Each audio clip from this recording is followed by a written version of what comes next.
Now you're in New York. Concrete jungle where dreams are made of. There's nothing you can't do. Now you're in New York. These streets will make you feel brand new. Big lights to inspire you. Now you're in New York, New York, New York.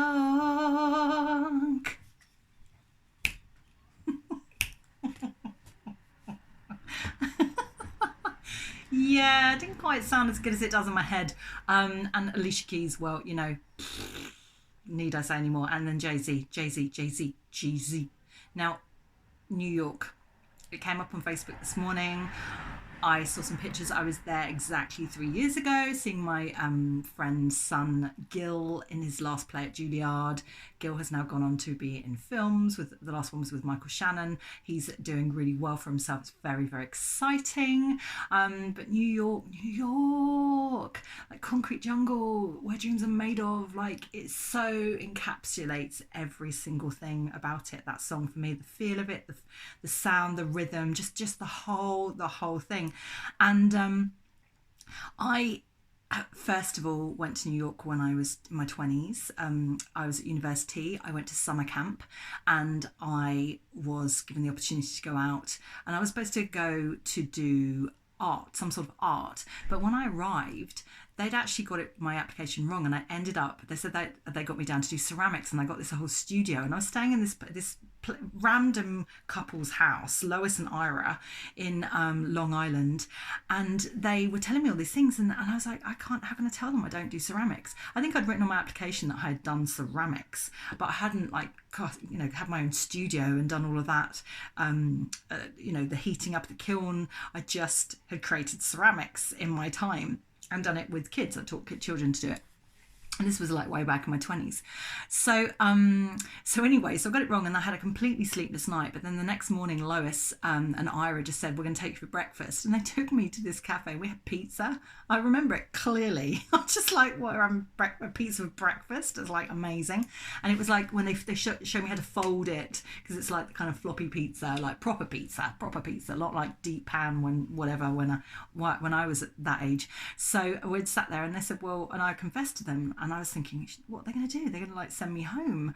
And they said, no, it's fine. We'll set you up with something else. What can you do? So I said, well, I've just run a t-shirt workshop at a zoo in East Sussex. I've just been doing that for a while. And obviously now I was at university, I'm like, I'm pretty creative. I can do things. So they said, oh, t-shirts. That's a very good idea.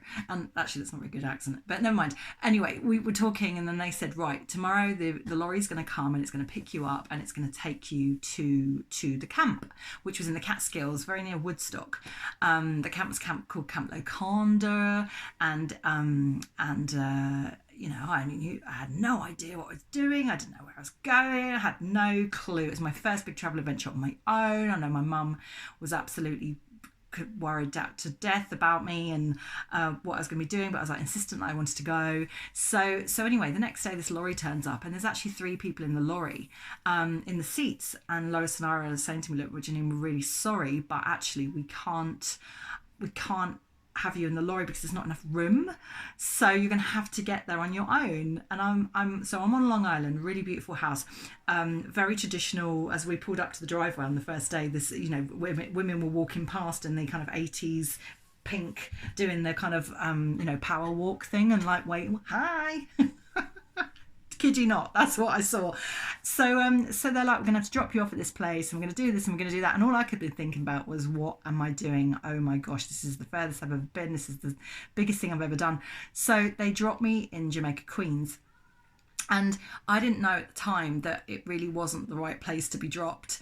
And I got a bit lost trying to find the tube station. I was just stood on the corner, and these police, I heard this like whoop, whoop noise, and these police pulled over, and they would go like, what are you doing? You shouldn't really be in around. Are you all right? Because I have a backpack and like young, fresh-faced. And basically just showed me to the police station and to the underground station, subway station. had no idea what I needed to do. In England, we had tickets there. You used money. Got completely confused. I got caught in the barrier with my backpack because the barriers were up high. So I got caught in the barrier, which was like so embarrassing. I had tourist written across my face. You know, all sorts of things that you saw about New York at that time were going through my head. And in truth, it was like that. It was really dangerous. It was a really dangerous place at the time I was there. I got into a cab and a trip when we came back from camp, and there was like chicken wire across the back of the cab. I was sat in the back. I remember my legs, I couldn't get my legs straight. I had to put them sideways because it was so tight. And you fed your money through this like chicken wire to give it to the driver. You know, it was just like so different, so raw. Like raw is the only word I can describe it. But also for a girl of that age, and for me, and for like all the videos and movies and everything I'd ever seen, it was just like absolutely incredible. It was like everything you ever see. So anyway, I did get to summer camp. I had to get to I went to Grand Central, then got to Port Authority, which is the bus station, and then got the bus there.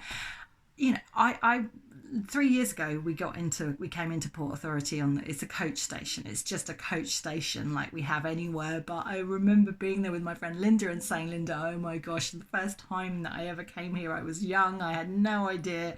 The whole world was just completely in front of me, but at the same time, you know, all around me, and like trying to grab me, you know, every split second of any sort of vulnerability that I showed.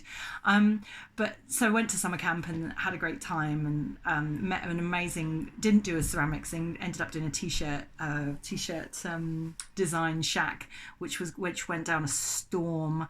My shack ended up being called the Love Shack, which was great fun because we always had good fun in there. And you know, I taught all the different age groups, and it was just a really, really amazing experience, and I totally wholeheartedly recommend doing that.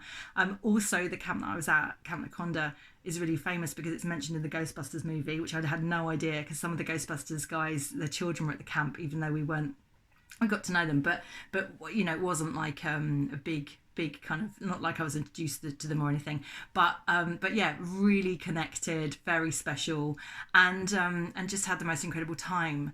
So for me, like New York, when I think about it, I think about that experience, and I think about me at that age. It just brings back that connection. But the times I've been since, I've always managed to do incredible things, like being a really incredible Italian restaurant with the big round tables, and just being that buzz and that vibe. I've had dinner at the place where Carrie in Sex and the City gets engaged, that beautiful place, like really amazing dinner there. I went to Desperately Seeking Susan in the film, where that jacket, into the shop, saw Jason Schwartzman when we're in the shop, the actor Jason Schwartzman. He's like so striking to look at. So me and my then boyfriend were like kind of slightly following him around. He was with his assistant, just choosing things to buy in this really cool vintage shop. Cat's Deli, you know, Harry Met Sally, the Ghostbusters fire station, the you know, just you name it, whatever you feel connected to in the movies, whatever you feel connected to in films, and things that you see in your past. Madison Avenue from Splash, you know, really show my age here with the 80s movies, but 90s movies, but you know, just incredible. It is a very special, magical place. There is energy there. There's just something about it. It's just vast.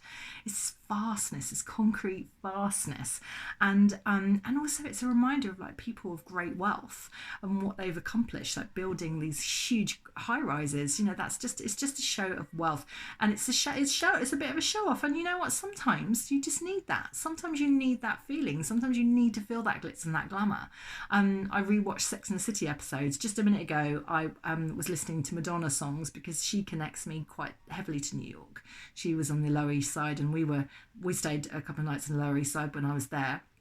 And just so today I just thought, right, I'm going to put a bit of makeup on, I'm going to try on my dresses on, I'm going to have a bit of a dance to Madonna, I'm going to imagine I'm drinking vodka martini, because I'm not a big fan of them anymore, but my first one I ever had was in New York at a bar when me and my then boyfriend, we couldn't get back. Our flight was cancelled, so we got put up overnight in a hotel, and then in the bar made the most of it that night by going out on the town even more. So just it's just so cool and so exciting. So I'm just inviting you, after all that big ramble of my New Yorky bits that I can remember. There's so many more, but obviously I won't go into it.